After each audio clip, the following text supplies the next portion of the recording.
আল্লাহ রাব্বুল আলামিন বলেন নিশ্চয়ই সালাত নামাজ तमाम ফায়সা থেকে খারাপি থেকে বান্দাকে ফিরায়া রাখে।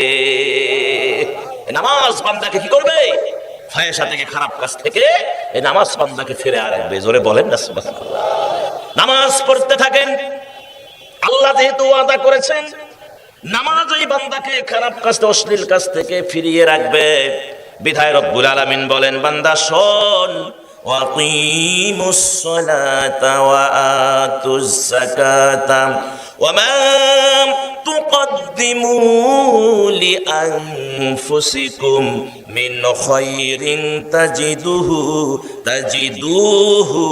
ইনদাল্লাহ